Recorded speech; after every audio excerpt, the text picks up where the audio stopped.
Varicose veins తో బాధపడుతున్నారా? భారతదేశంలోనే బెస్ట్ ట్రీట్మెంట్ అందించే ఏకైక హాస్పిటల్ ఏవిస్. నమస్తే, వెల్కమ్ టు సుమన్ టీవీ. ప్రస్తుతం మనతో పాటు మాడుగుల శివప్రసాద్ గురువు గారు ఉన్నారు. వీరితో ఈరోజు కొన్ని సందేహాల గురించి మనం మాట్లాడుకుందాం. నమస్కారం గురుగారు. ఆశీర్వచనం తల్లి. గురుగారు, శివరాత్రి రోజు ఓంకారం చేస్తే చాలా మంచిదని అంటూ ఉంటారు. అయితే ఓంకారం మనం ఎలా చేయాలి? ఈ రోజునైనా ప్రతిరోజైనా కానీ, అదే కాకుండా మనకి ఓంకారం చేసేటప్పుడు ఎలాంటి నియమాలు పాటించాలి? శ్రీ మహాగణాధిపతయే నమః. ఐం మహాసరస్వత్యే నమః. శ్రీ లలితాంబికాదేవ్యే నమః. ఓంకారనాదం అనేటువంటిది ప్రణవం అని మనం చెప్పుకుంటాం. మొట్టమొదటి యొక్క ఇదే ఓంకార శబ్దం. ఆ ఓంకారములో నుంచే అన్ని పుట్టుకొని వచ్చాయి అనేటువంటిది మనకు తెలిసినటువంటి విషయం. అటువంటి ఓంకారము ఒక మహాశివరాత్రి నాడనేటువంటిదే కాదు, కానీ ఎప్పుడైనా ఓంకార శబ్దాన్ని మనం ఎప్పుడు పఠించాలి, ఎలా పఠించాలి అనేటువంటిది మనం ఇక్కడ తీసుకోవాల్సినటువంటి. ఎప్పుడు ఓంకార నాదానికి అద్భుతమైనటువంటి ఇది మనకు వస్తుంది అంటే దానికి ఎప్పుడు అద్భుతమైనటువంటి ఇదే ఉంటుంది. ఓంకారము అనేటువంటి దాన్ని మనము ఎప్పుడు ఉచ్చరిస్తే మనకు మేలు జరుగుతుంది అనేటువంటిది మొట్టమొదటిసారిగా మనం ఆలోచన చేయాల్సినటువంటి విషయం. ఎప్పుడో మనకు బుద్ధి పుట్టినప్పుడల్లా ఓంకార నాదాన్ని నేను ఓంకారం పలుకుతాను అంటే కుదరదు, అలా చేరాదు. అయితే అసలు మామూలుగా తెల్లవారుజాముననే లేచి సకల దేవతలు కిందికి దిగి వచ్చేటువంటి సమయము బ్రహ్మ ముహూర్తము, బ్రాహ్మీ ముహూర్తం అనేటువంటిది ఒకటి ఉంటుంది. జాము అంటారు, తెల్లవారు జాము. ఇప్పుడు జాము అనేటువంటిది చాలా మందికి తెలియదు. రాత్రి 12-1 గంట వరకు అప్పుడు తిని పడుకుంటుంటారు. మామూలు సహజంగా ఉద్యోగస్తులు పాపం వాళ్ళ తప్పు కాదు కదా, ఎవరిని తప్పు పట్టడానికి లేదు.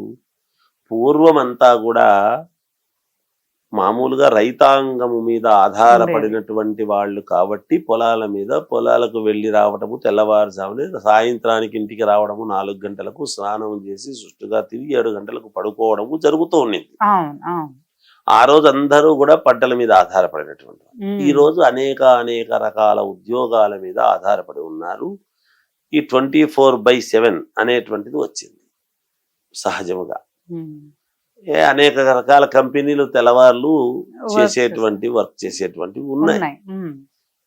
అయితే ఇక్కడ నిజంగా కూడా కంపెనీలు ఇవన్నీ కూడా ఇంకా అద్భుతముగా నడవాలి, సాఫ్ట్వేర్ కంపెనీలు అద్భుతంగా నడవాలి, మిగతావన్నీ కూడా అద్భుతంగా నడవాలి అని అనుకుంటే ఇప్పుడు మనకు దేవాలయాలన్నీ కూడా ఆ సమయంలో తెరిచి ఉండవు.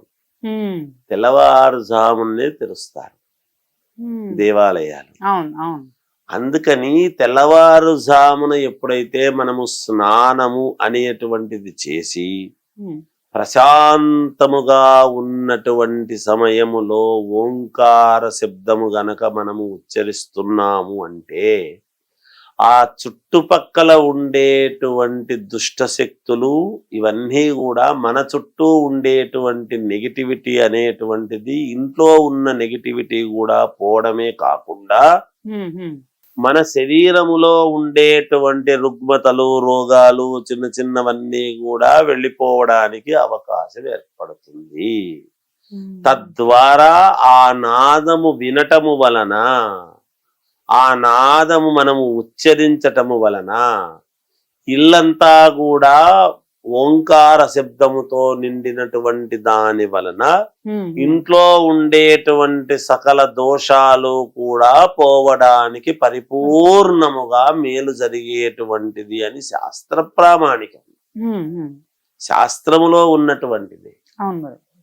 అందుకని ఇల్లు శుద్ధి చేసుకుని, మొదట స్నానం చేసిన తర్వాత శుద్ధి చేసుకుని ఒక చోటాని కూర్చొని ఓంకార శబ్దాన్ని గనక, ఓంకార నాదాన్ని గనక మనము ఉచ్చరిస్తూ నెమ్మదిగా ఒక పద్ధతి ప్రకారముగా గనక చేసుకుంటూ ఉన్నాము అంటే అత్యద్భుతమైనటువంటి యోగాలు కలుగుతాయి ఇంటికి, ఒంటికి, శరీరానికి, ఆ శరీరం ఉండేటువంటి ఇంటికి కూడా మేలు జరుగుతుంది అని. పరమేశ్వరుడి యొక్క ఢమరుగములో నుంచి మనకు అక్షరాలు పుట్టుకొచ్చినాయి అని శాస్త్రం. అందుకనే ఆయన ఇలా ఇలా ఇలా ఇలా అంటే మనము ఈరోజు మాట్లాడేటువంటి శబ్దము, మనము మాట్లాడే మాటలన్నీ కూడా శబ్దపూరితమైనటువంటి, శబ్దం వల్లనే కదా వస్తున్నాయి. అటువంటివన్నీ కూడా ఢమరంలో పుట్టుకొచ్చాయి. అందుకే ఓం నమ శివాయ, ఓంకారము లేనిదే ఏ అమ్మవారి నామము ఉచ్చరించినా, పరమేశ్వరుడి నామము ఉచ్చరించినా, ఓం నమో వెంకటేశాయ అని వెంకటేశ్వర స్వామిని ఉచ్చరిస్తూ ఉండినా, ఏ మంత్రాన్ని మనము ఉచ్చరిస్తున్నా ఓంకార శబ్దము లేనిదే ఏది పనికిరాదు. మనము గాయత్రి మంత్రాన్ని అనుకున్నా కూడా ఓంకార శబ్దము ముందు ఉండాల్సిందే కదా. ఓం భూర్భువస్వః అని చెప్పుకుంటున్నాము కదా. అందుకని కొన్ని మంత్రాలను బయటికి చెప్పకూడనటువంటి చోట కూడా చెప్పడము వలన అపవిత్రత, చెప్పవలసిన చోట చెబితే దానికి పవరు అనేటువంటిది ద్విగుణీకృతము, త్రిగుణీకృతమై, చతుర్గుణితమై ఇట్లా పెరుగుతూ పోతుంటుంది అన్నమాట. చెప్పకూడని చోట చెప్పడము వలన ఏమవుతుందంటే చెప్పిన వాడికి ఇబ్బంది, చెప్పిన మంత్రానికి బలము తగ్గేటువంటి అవకాశాలు ఉంటాయి.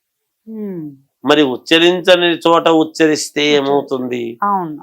అందువల్ల మహాశివరాత్రి నాడు అయినా కూడా ఇప్పుడు ఓంకార శబ్దాన్ని మనము ఉచ్చరించాల్సినటువంటి సమయం ఏమిటి అంటే లింగోద్భవ కాలములో ఉచ్చరిస్తే, అలాగే తెల్లవారుజామున మళ్ళీ ఉచ్చరించినాము అంటే అత్యద్భుతమైనటువంటి ఫలితాలు పొందవచ్చును మానవులు అందరూ కూడా.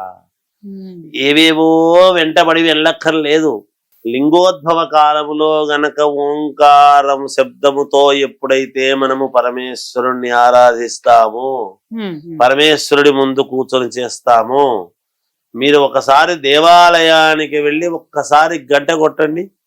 ఆ గంట ఎటువంటి శబ్దం వస్తుందంటే దాంట్లో నుంచే ఓంకార పదం వస్తుంది. ఆ గంటలో నుంచి వచ్చేటువంటిదే ఓంకారం, ఏదో కాదు.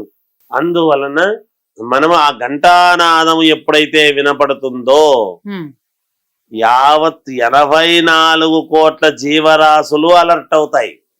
దేవాలయములో ఉండేటువంటి ఘంటానాదము వినపడితే భగవంతుడు లేయడానికని కాదు, మనము ఘంటానాదము కొడుతూ ఉండేటువంటి పరమేశ్వరుడికి సేవ చేసుకోవడానికి సమయము ఆసన్నమైనది అని యావత్తు ప్రపంచాన్ని లేపడానికి పనికొచ్చేటువంటిది ఓంకారనాదము.